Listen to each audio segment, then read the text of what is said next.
How we doing today, guys? It's Jesse with the Common Man Corpus Christi, bringing you news and politics through a common sense lens. And this one probably isn't going to take me very long. This might be just a little bit of a short video, but we're going to get right into it. As most of you know, the State of the Union was last night. I personally did not watch it because I worked the election yesterday for the primaries here in Texas, and that made for a really long day. And then, as if any of you caught my live stream last night, and if you didn't, I recommend going and checking that out and give you my thoughts on the primary and how everything turned out yesterday. I didn't get home till after 10 o'clock. So it was a pretty late day. So I did not watch the State of the Union. I know a lot of people covered it. I don't know. Did you watch the State of the Union? I know I didn't, but here. But apparently it did not sell as well as what I'm sure the Biden administration hoped for. So this from theblaze.com, which is a news source I highly recommend.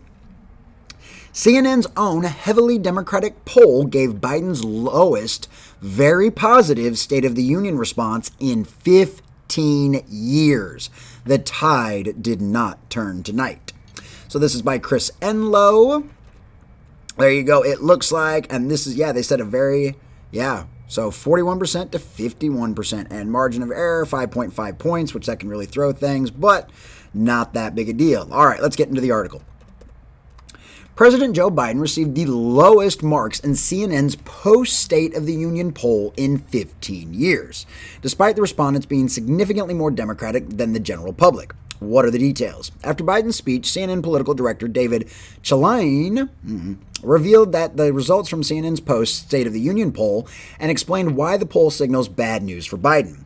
This is a poll of people who watched the speech, and what's important to note about that is that the people who watch a president give a State of the Union tend to be more supportive of that president or in that president's party. So basically, it was mostly Democrats that watched it last night, is what they're saying.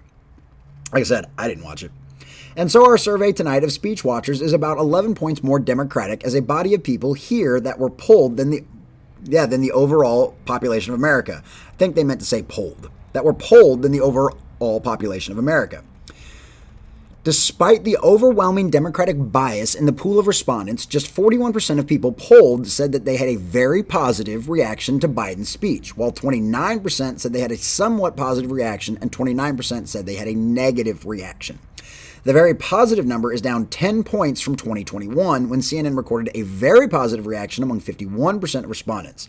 The significant drop is a problem for Biden because, as Shalane explained, that 41% is the lowest very positive we've seen in about the last 15 years of instant polling after the State of the Union address. So apparently this applies to all the presidents over the last 15 years. Yeah, this is from townhall.com, CNN's instant poll of State of Unions, which leans very Democratic, down 10%, same thing. Even more troubling for Biden was that a majority of respondents told CNN that Biden failed to sufficiently address violent crime and historic inflation. According to CNN's poll, only 47% of respondents said Biden adequately addressed inflation, and just 46% of respondents said that he sufficiently addressed violent crime.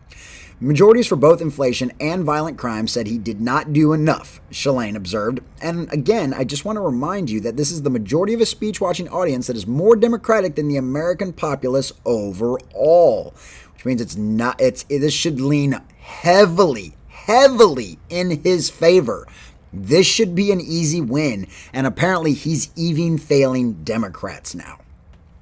Meanwhile, respondents gave Biden positive marks on Ukraine. 69% said he adequately addressed Russia's invasion of Ukraine, but the same respondents, when asked to choose the most important issue between the economy and Ukraine, overwhelmingly 64 to 36%, said the economy was more important than Ukraine.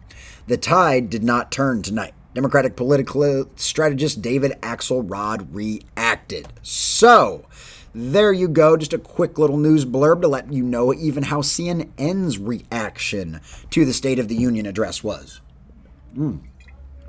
Sorry, throat's a little dry. Like I said, I worked the election. I was talking all day long yesterday. So, I don't know, like I said, I didn't watch the State of the Union. I saw some of the highlights on the news today. I saw some of the other stuff, and it just seems like it was just more of the same BS over and over again, except, ooh, look at that, all of a sudden, magically, out of nowhere, the science changed, the political science changed, and none of them are wearing masks at the State of the Union address. And I think I talked about this in another video. There was some released documents from inside of like the strategy sessions of the Democratic Party that basically told them to abandon all the COVID BS and just let it all go and just stop. No more of the mandates, no more of the anything kind of thing. And even Nancy Pelosi's argument yesterday for why she wasn't going to wear a mask was just stupid. She's like, well, I'm not going to be around any small children who can't get the poke or anybody with a comorbidity. Woman, you're almost 80. You got a comorbidity. You're freaking old. Like, that's just the dumbest excuse I've ever heard. So, I don't know, guys. Like I said, I'm going to try to keep this short for you. Did you watch? Let me know in the comments down below. Did you watch the State of the Union? What were your impressions of it? Does it surprise you that Biden's even losing his own Democratic base now? Personally, I think it's good news for us and means it'll probably be even better news in the fall. So, let me know what you think down below. As always, like, share, subscribe if you haven't already. Make sure you send all this out to your friends because that's the only way we're going to get more subscribers, and that's the only way I'm ever going to be able to do more of this full time. Thanks for watching. This is Jesse with the Common Man Corpus Christi, bringing you news and politics through a common sense lens. Have a good day.